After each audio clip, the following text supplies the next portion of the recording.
Okay, so here we go. We're going to just look at a basic program, basic IO and ESP32. So the first thing I'm going to do is I'm going to start my ESP IDF PowerShell. This is going to take a second.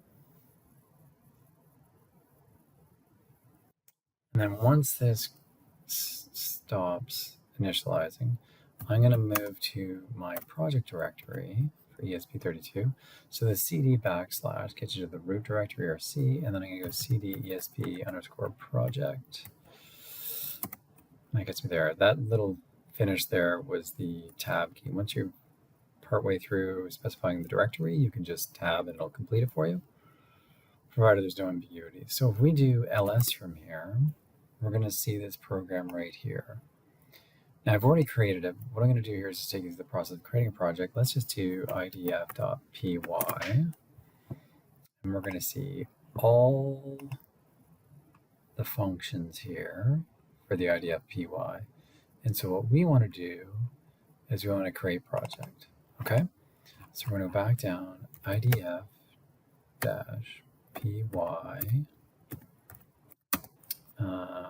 create project. I'm going to call it GPIO 22 May 20124. And so this is going to create a project. Oops, doesn't like that. It's dash py, Brian. .py.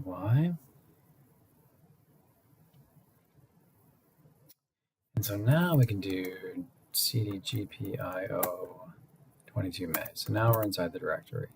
So we can see here there's a main directory and there's a CMake checklist. We can get into that later, but what we first need to do is I'm using the ESP32 S2 Saula. So I'm going to do idf py set target ESP32 S2.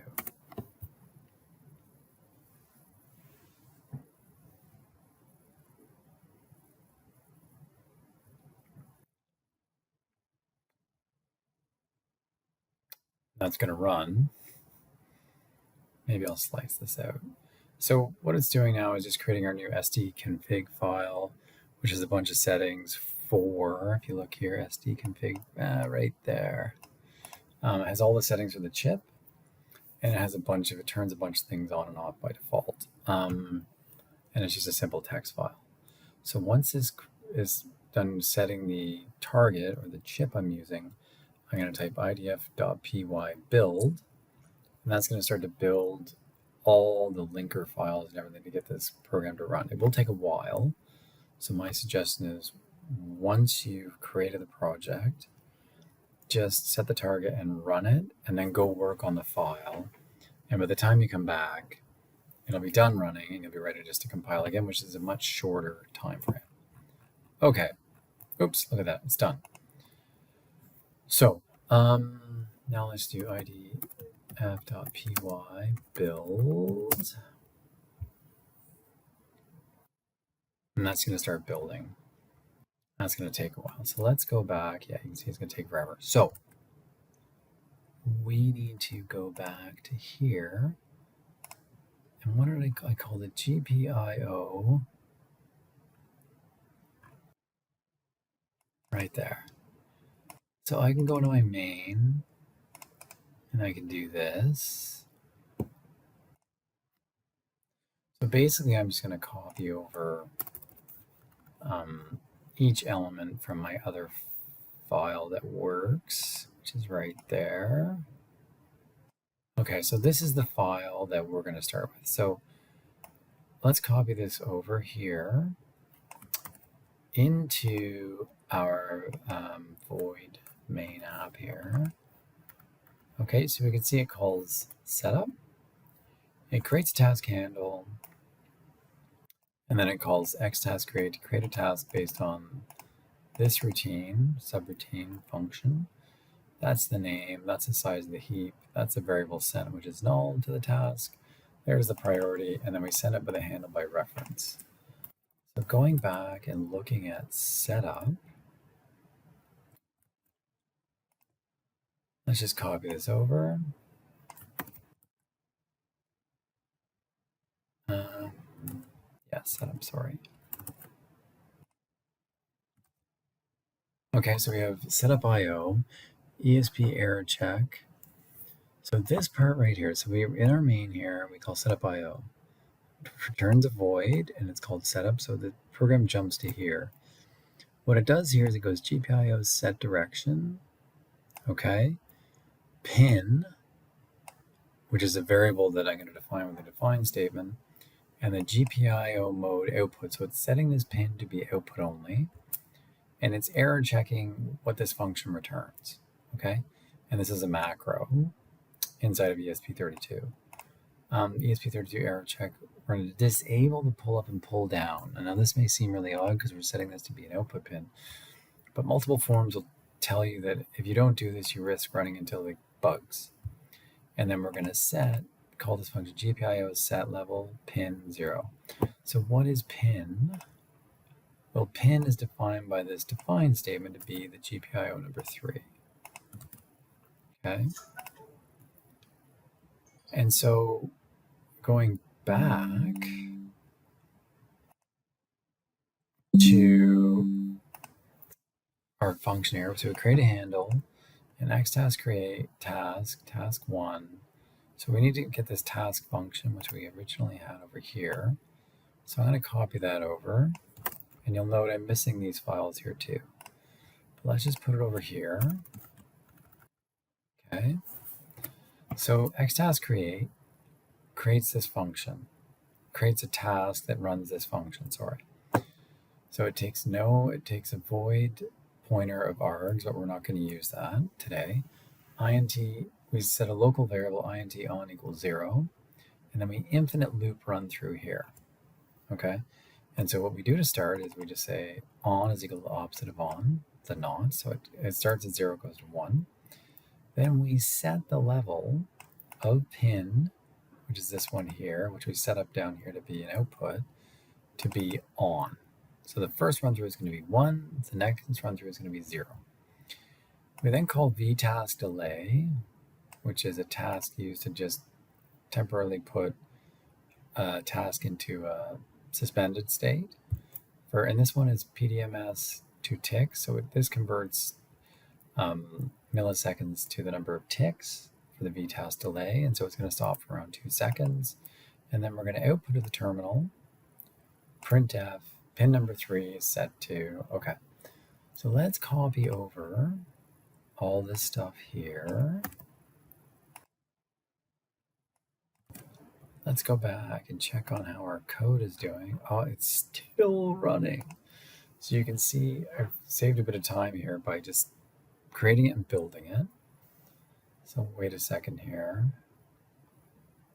There we go. So now we can flash. So if we type idf.py flash, this code is going to get flashed to our chip. So let's go look at our setup here while that's flashing. Yeah, so this is our setup. Let's show you a picture. So we've got our Saula S2, ESP32 S2 here. This is our GPIO pin number 3. And I should have pulled that up earlier for you. Let me just pull this up in the background.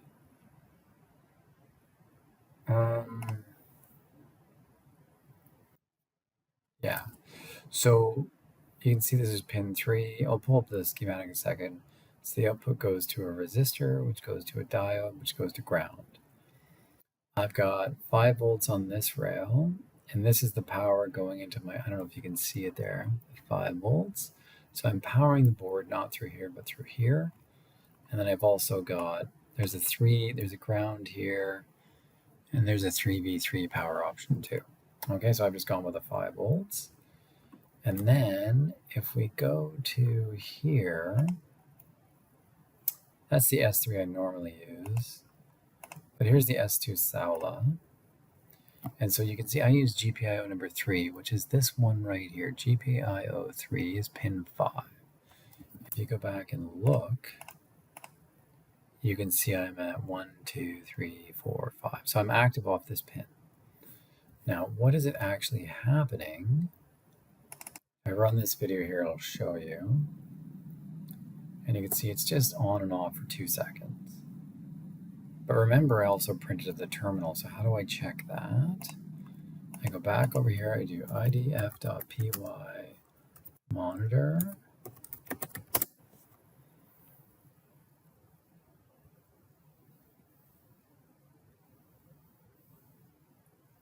And you can see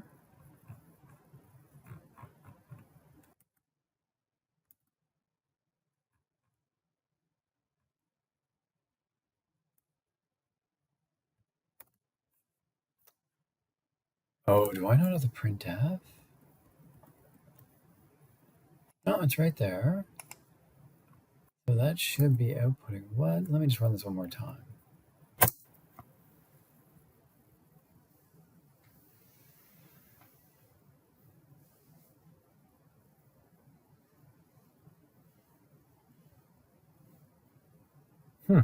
Not working.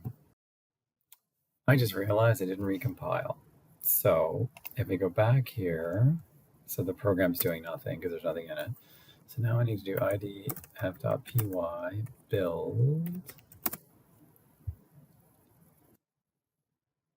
This won't, now it won't take nearly as long to run. It's only going to do 7 blocks of code or 7 things to compile and upload or create the file for the ESP32. So that's going to take a second.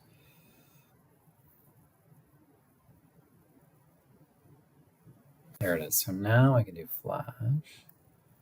I can actually do Flash monitor, and it'll do them both.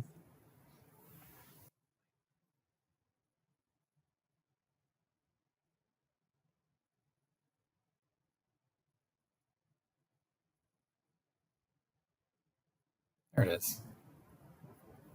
So it's going on and off. And you can see here, my board, I can see that what's correlating to the screen is what I'm seeing over here. And if you want to see it again, it's right here. Yeah. On 2 seconds, off 2 seconds. So that's our very simple, basic GPIO